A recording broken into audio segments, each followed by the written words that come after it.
leader. He was an inspiration to his men and personally brave. He would march his 6,000-strong army across northern France to trounce the power of the French aristocracy, despite being outnumbered by 5 to 1. Shakespeare was right to paint him as a hero, but that's not the whole truth about Henry V. He was also ruthless and blatantly flouted the rules of medieval warfare. I'm Major Gordon Conrigan, and I've always been fascinated by military leadership. In this programme, I'm looking at Henry V.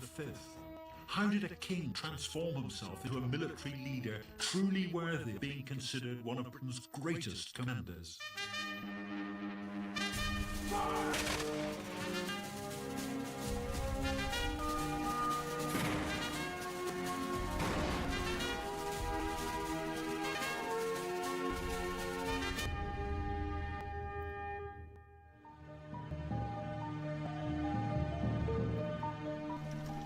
In the 14th and 15th centuries, there was intense rivalry between England and France. English kings claimed the French throne and at times ruled parts of what is now France. These dynastic struggles became known as the 100 Years' War.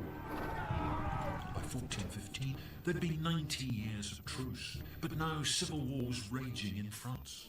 Henry V would use this to spectacularly advance his own claims. So how did he achieve this? In my opinion, one reason for his amazing success is that he started young. He commanded his first band of troops when he was still only a teenager. Henry was born in Monmouth Castle in 1387. At the age of only 16, he commanded 3,000 of his father's troops at the vicious little Battle of Shrewsbury, where, although he was badly wounded in the face, he refused to leave the field. It was a brave start, and Henry would get a chance to consolidate his skills and reputation during the Welsh Rebellion in the early 1400s. Fighting the nationalist Owen Glendower, Henry would learn the business of waging war, skills that would transform him into a brilliant leader before he was even 21. But it was a tough lesson. It's important to understand the difficult terrain in Wales and the harsh conditions, so he'd have learnt a lot about the need to motivate men and to keep them well supplied, logistics I suppose we'd call it today. Henry would learn something else which would prove really useful in years to come: how to cope with the tough conditions of war. During the Welsh Rebellion, several important castles in northern Wales were taken, and they had to be recovered by siege operations. And Harlequ's a good example. It took literally years to wear down the resistance, and that was a hard learning experience for Henry. Sitting in the damp siege lines, it's no better than the trenches of the First World War. But one of the most relevant lessons he learned was that determined men on foot, properly disciplined and organised, can see off mounted knights, however well bred those knights may be. But perhaps most important of all, he learned how to inspire men to fight and die for him in an age when loyalty couldn't be taken for granted. And he would need that loyalty more than ever when in 1413 he was crowned King Henry V. His dream was to rule over both England and France, and he would spend the rest of his life at war with the French in pursuit of that dream. But his first expedition to achieve this almost ended in disaster.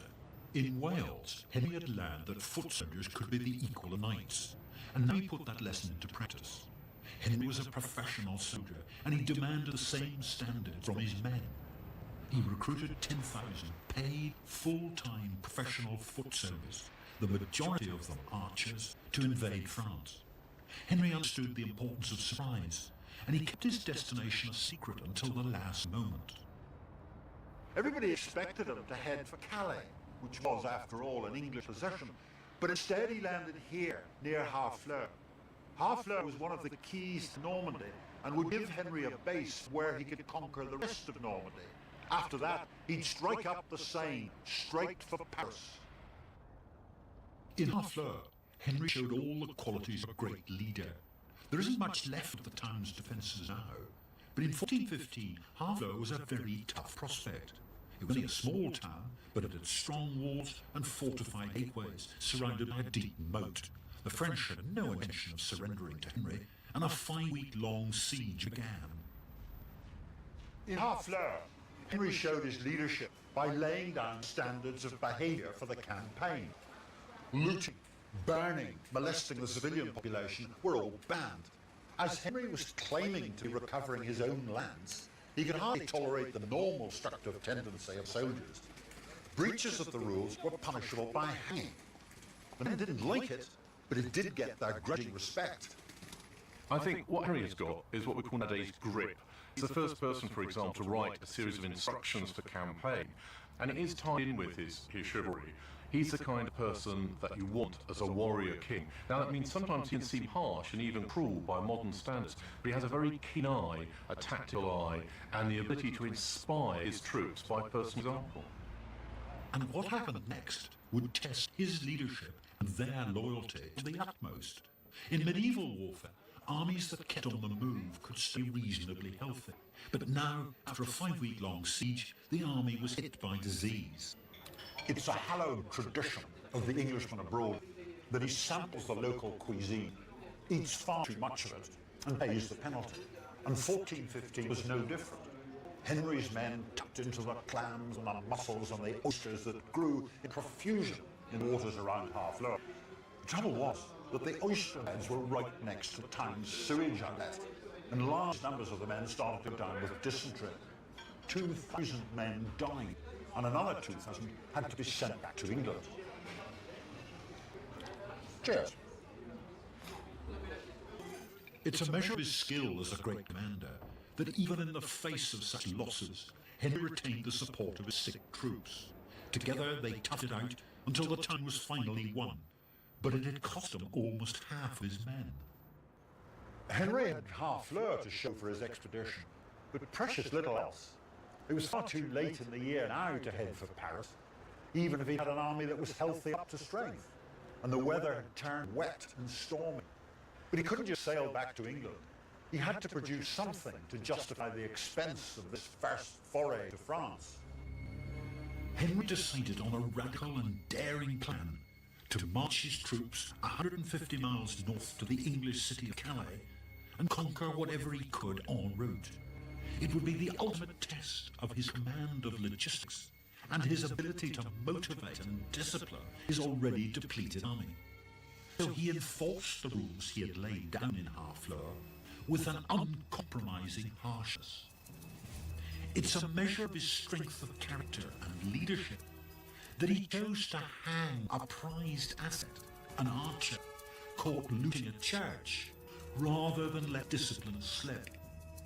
Henry was being shadowed by a French army, which grew bigger and bigger as each day passed, and which was determined that this English upstart would never get home. They guarded all the crossings over the River Somme to block the route to Calais. And in their own words, were caught like sheep in a fold. They were in a hostile land, they were outnumbered, they were sick, and they were running out of supplies. At this point, Henry could so easily have abandoned his men, but he didn't. He was a tough, even harsh leader, but he cared for his men, and he would look after them, come what may. This is all that's left today of the castle at Bows. Henry came here, and he did a deal with the castle garrison. He wouldn't burn the town at the bottom of the hill if they provided him with food. The English were given bread, but there was something else that they found in abundance at Boves, and that was wine. The effect of large quantities of alcohol on empty stomachs would have been disastrous for discipline, and Henry forbade his men having any. When they asked why they couldn't fill their canteens, he said they would make bottles out of their bellies and get out of control. A great commander has to be a good disciplinarian, and once again Henry proved the importance of it. In a cunning move, he now surprised the French with a sudden attack on a nearby town. It was a clever diversion, designed to hoodwink them into thinking he was intending to force a crossing over the Somme. In fact, he'd already found an undefended stretch elsewhere. Henry's army crossed here, near the village of Bethencourt, where the Somme is at its narrowest. But this crossing an obstacle made the army vulnerable, the consequent risk of a breakdown of discipline and loss of control. Henry personally supervised the operation. The archers came across first, up to their waist in water, followed by the rest of the army. when some French troops did come up, it was far too late and the archers saw them off. Henry had succeeded brilliantly in slipping his bedraggled army across the Somme long before the French could react. 16 days after setting out from Harfleur, on a march that was supposed to last only a week, Henry and his army arrived in the village of Maisoncelles. He could see the French army a mile away in the village of Agincourt, blocking the road to Calais. The French army numbered 30,000 men. Henry had only 6,000. If he was to get home, he would now have to fight.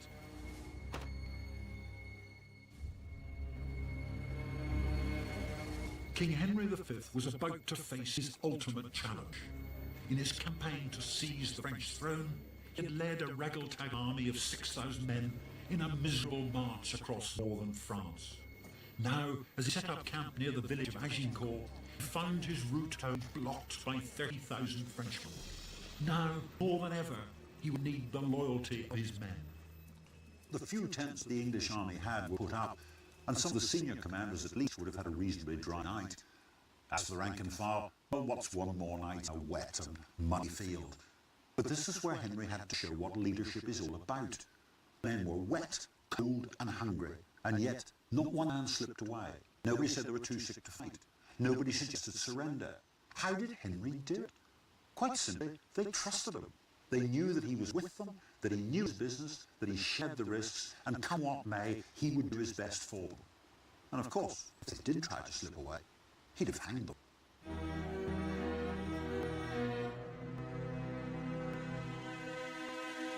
On the morning of the 25th of October, 1415, the English army stared across the battlefield at the French. Henry was hideously outnumbered, but it would turn out to be his greatest victory. One of the reasons for this is a weapon that Henry would deploy to brilliant effect. The longbow was consistently underrated by England's enemies, and so they were consistently killed by it. It had a maximum range of up to 300 yards and a rate of fire that wouldn't be equalled until the introduction of bolt-action rifles in the late 19th century. The secret was that English archers started practicing from childhood, and they developed the eye for shot and the muscle needed to operate a bow that was as tall as a man and needed a 100-pound pull to draw. The first lesson, I've prepared an arrow in your hand, 2 fingers, and help yourself. Keep the arrow on my knuckle. 2 fingers to the ear will be the best. It's actually bloody difficult. Yeah, Not terribly good. it's not so bad. Very impressive tool. It's not so bad for a new archer. Now, a good archer, how many arrows could he shoot in a minute? During medieval time, 10 or 12 in a minute, and it was like a gun machine. It was very quick, and you may imagine here on the battlefield more than 6,000 people, archers, in a minute, sending tons of iron on the heads of the knights. There are 2 very different armies at Agincourt. The English army was made up of full-time professional soldiers, whereas the French were just out for a day's sport, with nobody wanting to take orders. The English army is commanded by King Henry V in Passy, in the centre, and he's flanked by dismounted men-at-arms and armoured knights. They're interspersed with archers, and in addition, there are 2 large wedges of archers on each flank. Altogether, about 6,000 men, of whom 5,000 are archers. On the French side, the French king, Charles VI, well, he's not here. He suffers from the unfortunate delusion that he's made of glass, and that makes military campaigning a bit difficult. So he's off in Paris, and in reality, nobody's commanding the French army. They've got men-at-arms as well, in 3 lines. They've also got cavalry, with a contingent on each flank. They've got crossbowmen, but they're near the back, sandwiched between the 2nd and 3rd lines of men-at-arms. Altogether, about 30,000 French soldiers, outnumbering the English by 5 to 1. Henry knew he had only 2 options, to go on the attack or surrender. But he wasn't one for giving up, even with the odds stacked against him. For a long time, the two armies stood on the field of Agincourt, waiting for the other to make the first move. And then, at about 1100 hours, Henry decided that he would have to provoke the French into attacking him. He ordered the royal banner forward, and the whole army began to advance. They moved quite slowly, Henry conspicuous in the centre in his golden helmet and his crown. And when they got to about here, just within arrow range of the French, Henry ordered a halt. 300 yards away, there were 30,000 Frenchmen. And then Henry ordered his archers to unleash an arrow storm at long range. The French couldn't reply because their crossbowmen were at the rear, and the arrows so incensed the French cavalry that they launched an all-out attack on the English line. It was exactly what Henry had been waiting for. 5,000 arrows every 6 seconds rained down, and hardly a single French horseman got anywhere near the English lines. Then the French infantry advanced, and Henry ordered the archers to unleash yet another deadly shower of arrows. Henry was the commander who led from the front, and now he thrust himself into the thick of the fighting. But still the English line was forced slowly back. Henry's decision to recruit archers who trusted and respected him as a leader now paid off. They were multi-skilled killing machines, prepared to do whatever their king demanded to win the battle. Casting aside their long-range weapons, they drew their knives and launched themselves into the thick of the fighting. The first French line recoiled and ran straight into the second line. It was chaos.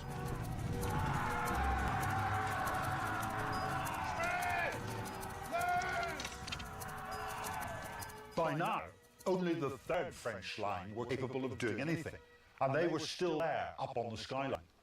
So Henry sent a herald on horse to tell them, go now, or there'll be no quarter. No quarter meant that no one would be allowed to surrender. They'd all be killed instead. And so the French third line, wisely, withdrew. Assuming the battle's over, the English are sorting out the prisoners and plundering the dead, when suddenly there's a clash of arms from the rear.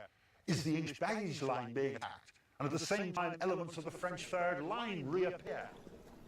Henry had so far been a scrupulous upholder of the law, but now he would flout the rules of warfare in an act of total ruthlessness. Kill the prisoners, says Henry. The men-at-arms refuse. Live prisoners means ransom and money. Dead ones get you nothing. So Henry orders the archers to do it. Seeing this, the French third line just melt away.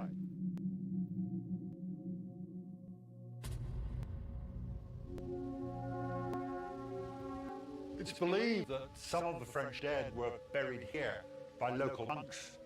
But why did Henry have the prisoners killed? It was a wartime then, as it would be today. Perhaps we put ourselves in Henry's shoes, we can see the logic. Although he's seen off most of the French army, he's still greatly outnumbered. If he's attacked again by that third line, and all these prisoners milling about pick up discarded weapons, then he can still lose the battle. So what he did was ruthless, but necessary nevertheless. The road to Calais and home was now open. Agincourt was a masterpiece of Henry's leadership and professionalism. The French death toll was massive, around 10,000, including half the nobility, at a cost to the English of 300 dead. So how did a greatly outnumbered ragtag army of cold, hungry and feverish soldiers trailing vomit and diarrhea behind them in a foreign land manage to trounce the flower of the French aristocracy? Well, more than anything else, Successful military leader, he was an inspiration to his men and personally brave. He would march his 6,000 strong army across northern France to trounce the flower of the French aristocracy, despite being outnumbered by 5 to 1. Shakespeare was right to paint him as a hero, but that's not the whole truth about Henry V. He was also ruthless and blatantly flouted the rules of medieval warfare. I'm Major Gordon Conrigan, and I've always been fascinated by military leadership. In this programme, I'm looking at Henry V. How did a king transform himself into a military leader truly worthy of being considered one of Britain's greatest commanders?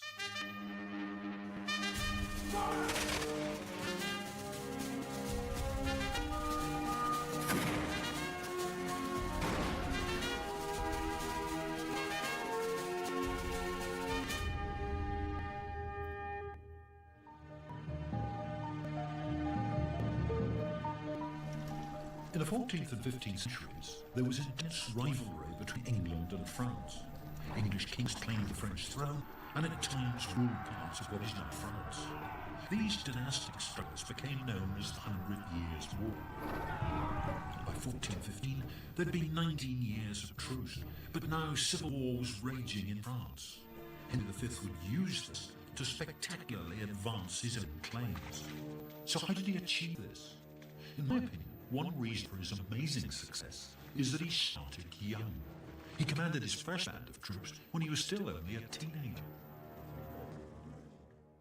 Henry was born in Monmouth Castle in 1387, and at the age of only 16, he commanded 3,000 of his father's troops at the vicious little battle of Shrewsbury, where, although he was badly wounded in the face, he refused to leave the field.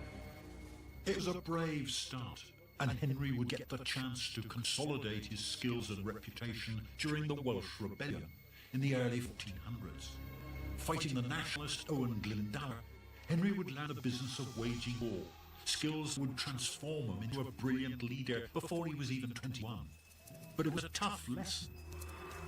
It's important to understand the difficult terrain in Wales and harsh conditions, so he'd have learnt a lot about the need to motivate men and to keep them well supplied, logistics, I suppose we call it today. Henry would learn something else which would prove really useful in years to come: how to cope with the tough conditions of war.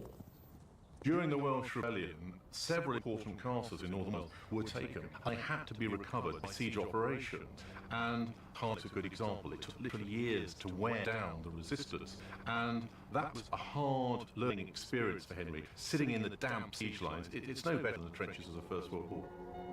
But one of the most relevant lessons he learned was that determined men on foot, properly disciplined and organised, can see off mounted knights, however well bred those knights may be. But perhaps most important of all, he learned how to inspire men to fight and die for him in an age when loyalty couldn't be taken for granted. And he would need that loyalty more than ever when in 1413 he was crowned King Henry V. His dream was to rule over both England and France, and he would spend the rest of his life at war with the French in pursuit of that dream. But his first expedition to achieve this almost ended in disaster. In Wales, Henry had learned that foot soldiers could be the equal of knights, and now he put that lesson in practice. Henry was a professional soldier, and he demanded the same standards from his